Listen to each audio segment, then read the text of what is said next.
Assalamualaikum warahmatullahi wabarakatuh. Alhamdulillah rabbil alamin wassalatu wassalamu ala asyrafil anbiya'i wal mursalin wa ala alihi wa sahbihi ajma'in. Asyhadu an la ilaha illallah wahdahu la syarika lah wa asyhadu anna Muhammadan abduhu wa rasuluh. Allahumma shalli ala sayyidina Muhammad wa ala ali sayyidina Muhammad. Rabbi shrah li sadri wa yassir li amri wa ahkam lisani yafqahu qawli, amma ba'du. Sidang penonton yang dirahmati Allah Subhanahu wa taala, syukur kita pada Allah Subhanahu wa taala kerana telah masih memberikan kita nafas untuk menikmati udara di hari ini, masih lagi memberi kita kekuatan untuk bergerak ke sana sini, masih lagi memberikan kita iman dan Islam, yang mana nikmat itulah nikmat yang teragung yang kita minta pada Allah. Mudah-mudahan istiqamahkan kita sehinggalah akhir kalam kita dapat mengucap kalimah la ilaha illallah. Man akhiru kalamuhu la ilaha illallah dakhalal jannah. Barang siapa di akhir kalamnya dapat ucap kalimah la ilaha illallah, masuklah dia ke dalam syurga Allah Subhanahu wa taala. Malam ini kita akan bicarakan satu tajuk daripada kitab Penawar Bagi Hati dalam bab yang ke-17, iaitulah taubat.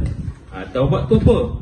Taubat ni ialah menyerah diri. Kita mohon ampun kepada Allah, menyerah diri kepada Allah atas segala perilaku maksiat dosa kita kepada Allah Subhanahu wa taala. Ya. Allah Subhanahu wa taala berfirman, a'udzubillahi minasyaitonirrajim, innallaha yuhibbu tawwabin. Sesungguhnya Allah mengasihi orang-orang yang bertaubat. Kenapa Allah mengasihi? Sebab orang yang bertaubat ni dia tahu bahawa dia adalah milik Allah. Orang yang bertaubat ni dia tahu bahawa satu hari nanti apa yang dilakukannya, maksiat yang dilakukannya, segala apa yang dia kerjakannya bertentangan dengan syariat, semuanya akan diperhitungkan oleh Allah SWT di akhirat nanti. Maka orang yang bertaubat ini diingat tentang akhirat, maka orang inilah yang dikasihi oleh Allah Subhanahu wa ta'ala. Wa tubu ila Allahi jami'an ayyuhal mu'minun. Dan bertaubatlah kamu sekalian kepada Allah, wahai orang yang beriman. Allah suruh siapa yang bertaubat ni? Ayyuhal mu'minun, orang-orang yang beriman. Makna siapa? Kita lah, orang yang beriman, yang mana dia bila mana dia buat satu kesalahan, maka dia perlulah bertaubat kepada Allah Subhanahu wa ta'ala. Orang kafir dah tentulah tempat dia kat mana. Ini orang yang beriman ni lah. Kita tahu bahawa adanya kita percaya pada Allah Ta'ala, kita percaya pada hari akhirat, maka hendaklah kita bertaubat selalu. Baik, definisi taubat dari segi bahasa ialah kembali dan pulang. Kembali apa? The return back. Kadang-kadang kita ni terlajak, macam kita naik kereta api ke, naik LRT kan, nak pergi ke nak pergi ke KLCC, contohnya kan, terlajak pula ke Masjid Jami' misalnya, maka nak kembali balik, kita kena turun kembali balik. Itu itulah kembali. Itu taubat. Kita buat dosa, mana ada manusia yang maksum? Mana ada manusia yang tidak melakukan dosa? Tak ada. Semua orang berdosa. Dan Nabi SAW saja yang tidak berdosa. Dia maksum, terlindung daripada melakukan dosa-dosanya. Maka kita ni orang beriman wajib bertaubat kembali pada Allah. Pada istilah syarak pula, ia terhimpun pada 3 perkara. Pertama, menyesal atas setiap maksiat yang dilakukan kerana Allah Ta'ala. Maksud menyesal atas setiap maksiat yang dilakukan kerana Allah Ta'ala ialah tidak sah taubatnya sekiranya tidak menyesal ataupun menyesal tetapi bukan kerana Allah Ta'ala. Maknanya, kalau seorang tu dia bertaubat tapi dia tak menyesal, ada tak? Ada. Ramai orang taubatlah, ya aku taubatlah, tak nak dah kan. Tapi dia tidak menyesal kerana Allah Ta'ala. Ya, contohnya, seseorang yang menyesal kerana bala atau musibah yang turun ke atasnya disebabkan maksiat yang dilakukan. Contohnya dia ni berzina, kemudian tiba-tiba bila dibuat ujian test HIV dia positif pula, maka dia menyesal. Kenapa? Kerana maksiat dia tadi aku kena HIV. Wa'iyadzubillah. Sebab dia nak kembali. Makna kembali tu bukan kerana Allah Ta'ala, kerana dia ingat dosa dia, tidak, tapi kerana musibahnya, maka dia kata aku tak nak buat dah benda ni. Maka ini taubat yang tidak diterima. Taubat yang sebenarnya ialah bukan sekadar dia terkena musibah, sebelum kena musibah dia dah kembali pada Allah Ta'ala. Namun kalau orang yang terkena musibah, dia nak kembali pada Allah, dia kena betul-betul ikhlas. Bukan kerana musibah itulah dia baru nak kembali. Dia kena betulkan niat itu. Yang kedua, meninggalkan terus setiap maksiat yang dilakukannya. Meninggalkan terus maknanya ialah tidak diterima taubat mereka yang masih mengulangi perbuatan maksiat itu. Contohnya hari ni kita bertaubat lah, ya Allah hari ni aku tak nak buat dah. Aku bertaubat, besok aku takkan buat benda ni dah. Apa saja dosa kita. Tapi kalau seandainya benda tu berulang lagi, maka taubat kita sebelum itu tidak diterima oleh Allah Subhanahu Wa Taala. Wa'iyazbillah, ya. Maknanya dia meninggalkan terus setiap maksiat itu ialah benci terus. Sampai satu peringkat nak bercakap tentang dosa dia tu pun dia rasa macam, ya Allah aku tak nak sebut dah. Kadang ada orang tu dia bangga apa? Kadang bila dia nampak satu orang yang buat dosa yang pernah dia buat dahulu. Contohnya orang tu pernah minum arak, dia nampak orang tu minum arak, orang lain minum arak. Alah kau ni minum arak, bau arak macam tu. Aku dulu segala jenis arak aku minum dah. Apa jenis arak yang aku tak minum? Semua aku dah minum. Tapi sekarang aku dah taubat dah. Dia tak boleh cerita macam tu. Orang yang bertaubat, dia tak boleh cerita langsung kesalahan taubat dia. Seolah-olah dia buka aib dia balik. Orang begini dia takkan diterima. Yang kau ingat tu, ya, kena tinggalkan terus setiap maksiat yang dilakukannya, termasuk benci nak cerita hal yang lebih. Yang lepas tu lama tu kan.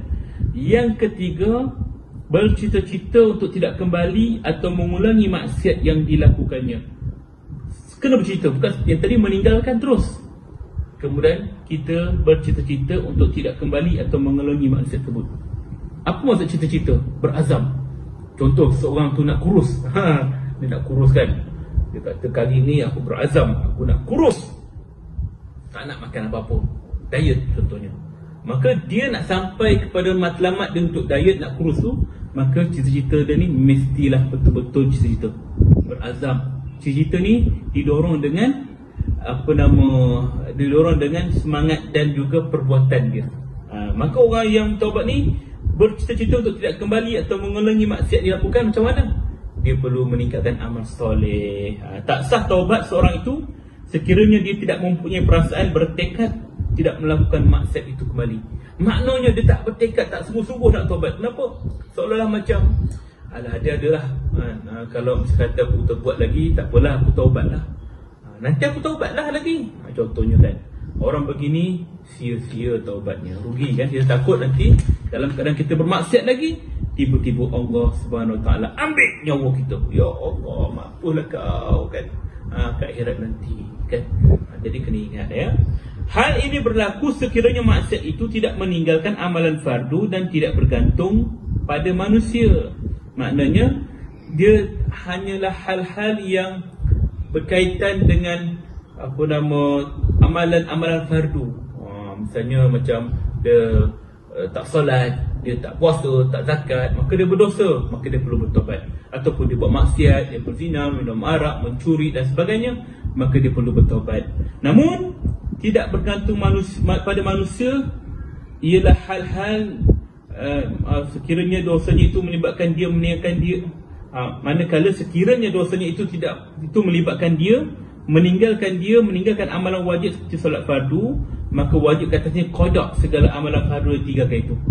Maknanya hal-hal yang lain, macam contohnya dia amalan soleh yang wajib fardu atas dia, solat, puasa, sedekah, zakat tadi. Maka kalau misalnya kata dia tidak buat, bukan sekadar taubat, bahkan dia kena qada, gantikan balik dia punya solat tu tadi, kalau dia tertinggal, ganti balik puasa tadi kalau dia terlepas, zakat dia yang tak dibayar tu, semuanya perlu ditanggung ya. Namun sekiranya maksiat itu tidak mempunyai kaitan dengan manusia, tadi kita cakap, sekiranya maksiat itu mempunyai kaitan dengan manusia, berkaitan dengan manusia, contohnya kita curi harta orang, maka disyaratkan baginya memulangkan dulu. Itu syarat taubat. Dia kena gantikannya kalau hilang, ataupun dia kena minta halal daripada pemiliknya. Sorry lah, semalam aku lapar sangat, aku makan buah betik kat rumah kau tu, aku makan, lapar sangat, minta halal je. Nak ganti tak boleh lah, jadi taik dah kan. Dia kena bayar ataupun minta halal. Macam tu, kena usaha ya. Semua perkara yang dinyatakan adalah daripada mazhab Asy-Syafi'i, bertentangan pula dengan mazhab Al-Maliki, iaitu memadai meminta halal secara umum sahaja. Mazhab kita Syafi'i, maka wajib kita minta halal. Makna kata dah halal tu ialah dari segi jelaskan apa benda kita ambil dulu. Sorry lah, dulu aku pernah ambil barang kau. Barang apa? Aku dah sebut macam tu. Tapi Al-Maliki kata tak payah sebutlah, cakap je terus terang, cakap je secara umum. Minta halal dia zahir dan batin. Contohnya kita buat selalu waktu raya kan, zahir dan batin apa dia? Tak payah bagi tahu. Itu Al-Maliki. Tapi kita berpegang pada mazhab Asy-Syafi'i, kena sebut apa benda yang kita ambil tu, kena sebut apa benda yang kita guna dan sebagainya. Ya, syarat dia.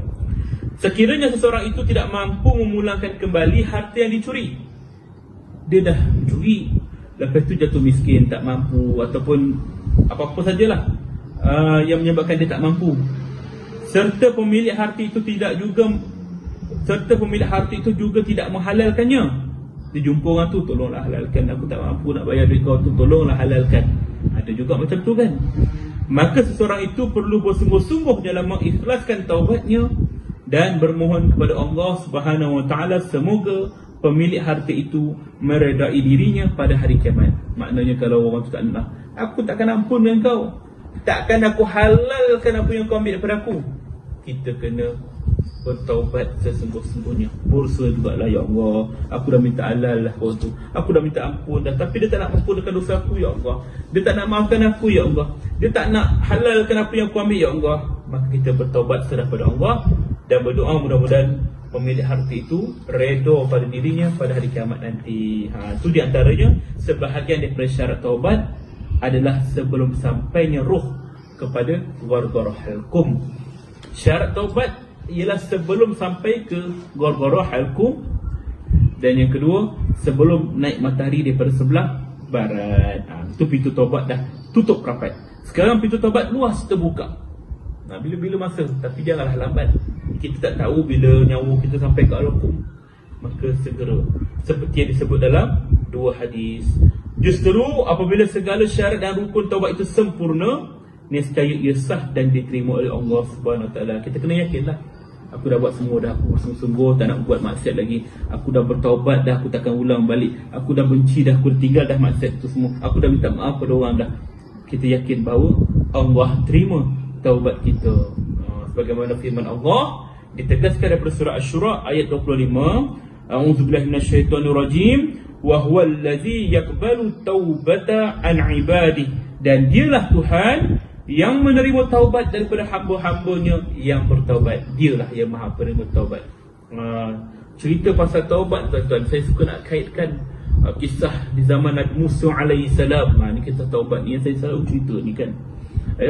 Pada satu ketika, kisah Nabi Musa alaihi salam ni, pada satu hari umat Nabi Musa alaihi salam, Bani Israel, mengalami kemarau yang panjang sepanjang tahun, sehingga menyebabkan penyakit-penyakit banyak datang. Banyak penyakit yang berjangkit dan sebagainya. Maka mereka ini mula keluh kesah sebab binatang ternakan dah mula mati, kemudian tanaman mereka dah layu dan mati kering. Akhirnya mereka dah putus asa. Salah seorang mencadangkan, jom kita jumpa Nabi Musa. Dia ni doanya makbul. Maka beramai-ramailah mereka jumpa Nabi Musa AS. Wahai Musa, kami ni dah tak tahu nak pergi mana dah. Kami ni dah buat macam-macam dah. Kami ni dah cuba macam-macam SOP dah. Contohnya kan, SOP sana sini. Makna kata tak ada benda yang dia tak buat. Semua dia dah buat kan. Tapi tetap kemarau ataupun penyakit ini berterusan. Macam mana nak buat? Katanya ialah Nabi Musa AS pun berjumpa dengan Allah. Bukan berjumpa, dia bermohon pada Allah SWT. Wahai Allah, aku merayu padamu ya Allah, turunkanlah hujan. Umat-umatku ini mohon hujan ya Allah. Kami dah kering kontang dah. Maka bila mana sampai doa kepada Allah Ta'ala, Allah Ta'ala menjawabnya. Nabi Musa AS ini seorang Nabi yang boleh bercakap direct dengan Allah, dan Allah boleh balas jawapannya segera. Wahai Musa, kumpulkanlah umat-umatmu, kumpulkanlah umat-umatmu dan berdoalah kepadaku, nescaya aku perkenankan. Lalu Nabi Musa AS pun mengumpulkan ahli-ahlinya, Bani Israel, seramai mungkin. Maka bila dia kumpul, mereka pun berdoa pada Allah, Ya Allah, turunkanlah hujan Ya Allah, kami ini sedang dalam kesakitan Ya Allah, tanaman kami mati Ya Allah, binatang kami mati Ya Allah, bagaimana Ya Allah, turunkan hujan Ya Allah. Tapi hujan tidak turun. Bertanyalah Nabi Musa AS pada Allah Ta'ala, Ya Rabb, aku sudah mengumpulkan umat-umatku untuk berdoa padamu, bagaimana, kenapa hujan tidak turun lagi sedangkan kau berjanji hujan nak turun? Maka ketika itulah Allah SWT berfirman, wahai Musa, aku sekali-kali tidak akan mengabulkan doa kamu dan kalian semua selagi mana salah seorang di antara kamu ini yang melakukan dosa maksiat selama 40 tahun tak pernah taubat, tak keluar daripada jemaah ini. Maknanya ialah dia kena keluar dulu daripada jemaah ni, baru aku boleh makbulkan doa ni, doa kalian ni. Lalu Nabi Musa AS pun bertemu dengan umatnya balik, wahai umatku, doa kalian tidak akan dimakbulkan oleh Allah Subhanahu Wa Taala, kerana salah seorang di antara kalian ini ada yang melakukan maksiat berterusan kepada Allah Ta'ala selama 40 tahun lamanya tanpa taubat. Maka Allah murka kepadanya dan Allah minta dia dikeluarkan. Maknanya keluar daripada sini, barulah Allah kabulkan doa kalian. Ketika itu semua menjadi, siapalah kan, macam tu lah, siapalah ni kan, kau pasal lah kan, doa kita tak diterima. Mencari-cari. Dalam ramai-ramai itu ada satu orang pemuda yang dalam ketakutan, sebab dia tahu yang dimaksudkan oleh